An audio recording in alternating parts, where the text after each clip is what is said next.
Le patrimoine religieux comprend l'ensemble des édifices, des objets et des pratiques reliées au culte et à la célébration des rituels propres à chaque tradition religieuse. Ces bâtiments-là, comme patrimoine, c'est plus que la somme des pierres qu'il y a dans le bâtiment. Il y a une valeur symbolique, mythique peut-être. L'enjeu de l'avenir des églises, c'est un enjeu d'une grande importance pour Bellechasse, mais pour tout le Québec également, et qui va devenir de plus en plus pressant dans les années qui vont venir. Parce que les églises vont bientôt fermer une à une par faute de pratiquants. Donc, il devient de plus en plus urgent de former des comités de réflexion pour l'avenir de ces bâtiments-là. Le patrimoine religieux est un des éléments du patrimoine culturel.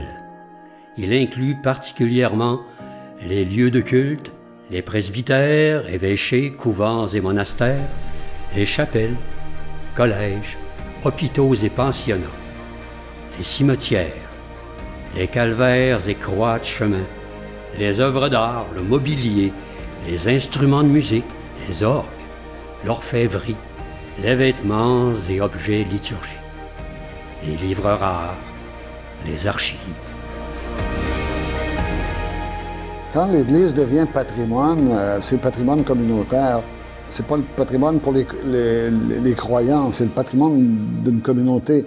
C'est-à-dire, c'est pas un vestige, mais c'est un témoin, c'est un souvenir d'une autre période, et de ce qu'on a été, de ce qu'on a vécu, d'une certaine façon, de ce qui nous a amenés dans ce pays-là il y a 300-400 ans.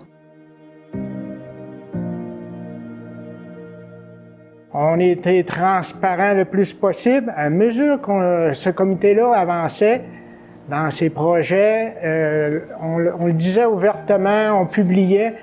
Alors la population a embarqué. La transparence, je crois qu'elle a aidé énormément. Mais le gros morceau, c'est que la municipalité et la fabrique à ce moment-là se parlaient. Mais il y a eu un engouement. La population embarquait. Parce qu'on leur disait qu'on sauverait à peu près tout ce qu'on a de patrimonial dans nos parois. L'enlèvement des bancs d'église et la vente, c'est un dossier assez particulier parce que là, on touchait à l'histoire, mais on était rendu là. On était rendu là, donc on a planifié une corvée. Et à cette corvée-là, il y avait des gens de plus de 80 ans au travers de plus jeunes. Mais les gens de 80 ans qui arrivent avec un arrache-clous et des marteaux, bien, si eux sont prêts, parce qu'ils ont vécu la religion catholique au plus sévère, puis on ne touchait pas une église, bien, si eux étaient prêts, bien d'autres seraient prêts. Il faut rassembler les forces vives des communautés, puis se dire, bon, c'est quoi nos besoins dans notre communauté, puis comment on peut répondre à ces besoins-là par un bâtiment comme l'Église.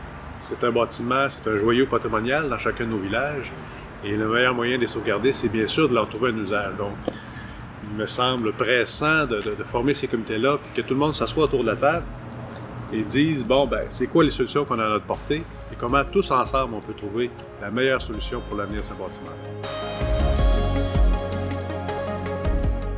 L'avenir d'une église, c'est sûr que c'est un bâtiment religieux qui est là depuis des dizaines, voire même des centaines d'années pour des municipalités. Et l'avenir de ce bâtiment-là touche d'abord la communauté chrétienne.